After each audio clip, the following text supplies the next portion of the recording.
Today, a short recording from the countryside. As you can see, I'm not in the office today. And these few words will focus on the financial crime risk management in light of the recently promulgated AML package, the EU AML package. So this is the set of regulations and directives that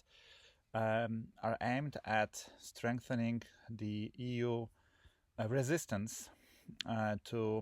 the attempts of money laundering and misusing the European financial system for the purpose of money laundering, terrorist financing, or avoiding economic sanctions. In this respect, I would like to support the idea that is in fact embedded in the wording of the regulation, being the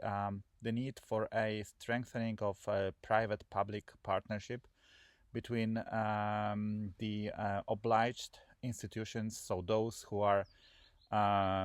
obligated to follow the rule of law in prevention and detection of money laundering based on the monitoring and assessment of their customers' transactions, and the law enforcement authorities being responsible for ensuring that the countries and the territory of the European Union is not misused for the purpose of money laundering. And this slide is representing the general concept and the background for the need for this strengthened cooperation. So you can see the Earth, our globe. You can see the fact that in the past,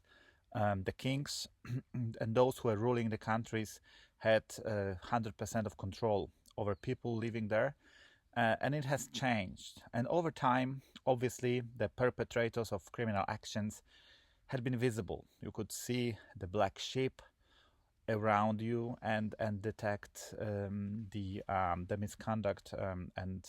the crimes committed by those people. But nowadays, those who commit crimes do not differ from those who follow the rule of law. And you can see this wolf in a tie that represents the new paradigm of organized economic crime. And for this purpose, so far, the financial institutions in particular spend billions of dollars on building the systems for prevention and detection of money laundering, terrorist financing, and attempts to avoid economic sanctions. However, despite this massive investment, we can still see, and sorry for this Polish language heading, you can see that we still have the same challenges over the past 20-25 years, being the proper customer risk profiling and therefore allocation of resources towards this higher risk individuals and entities. A problem with KYC for account onboarding, which is in fact associated with the fact that we have a problem in gathering or accessing reliable source of data for verification of identity and information data provided by our customers. Obviously, the challenge is still ongoing monitoring, and this is mostly due to the fact that the volume of transactions and the volume of customers is massive, and it's actually very difficult to manage this volume with very limited resources. The same with detection of sanctioned entities or PEPs. That's basically the consequence of another feature of the current situation, being the fact that we do not have central or centralized databases where this information, this data is instantly available and up to date. And obviously regulatory reporting, which is the burden for obliged institutions, and the problem that a lot of focus is dedicated to reporting, and we miss resources to detect the money laundering, which is actually the major or the main purpose of the regulations, AML regulations. So the AML package is aimed at changing this landscape, especially that, as you can see from the British soil, the number of high-risk customers is pretty massive. It decreased a little bit over the past few years, but it's still pretty high, and this requires a lot of resources, a lot of investment. The same with the suspicious activity reports, suspicious transaction reports. This is again a very large number of transactions reported to the FIUs, and this means that actually the FIUs do not have resources to handle this volume as well, and this is why we need this private-public partnership. The recent Europol reports also support the idea of this partnership, because we can see that despite the efforts of law enforcement agencies, we still have plenty of organized crime groups that are misusing the business enterprises and are very flexible in responding to the law enforcement actions, and actually acting on country basis, so that law enforcement of a particular country will try to fight international criminal group. It's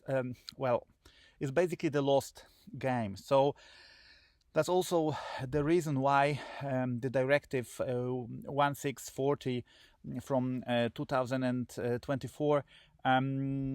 requires countries to enhance cooperation, to introduce centralized databases that would enable us or oblige institutions to be precise, to acquire required information, to acquire information necessary to profile their clients, to verify their identity, and actually prevent the misuse of them for the purpose of money laundering. We also have to bear in mind that those organized criminal groups start with corruption, but very often end up with violence, and this is also a problem, that violence and corruption is a mix used by these criminal groups, and there are plenty of people involved in these operations, and this is also associated with another factor, being the lack of attractive alternative for people joining these groups, and this is another angle that needs to be covered, that needs to be managed, and this angle requires more effort of countries and actually the economic world to provide to individuals opportunities and choices for not joining organized crime and finding another way of earning money to provide for their families.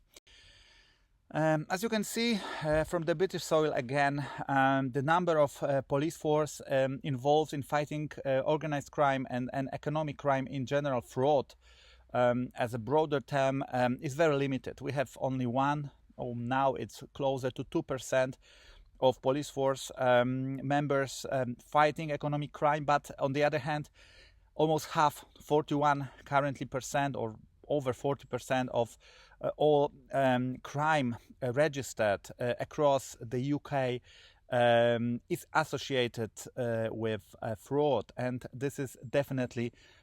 understaffed force to fight it. This is why we need this private-public partnership. You can see this is increasing, but it's not increasing fast enough. And obviously, the 3 lines of defense in public-private partnership is a good idea. We can see that from 2014 or even earlier, the Basel Committee on Banking Supervision was issuing guidelines highlighting the fact that cooperation,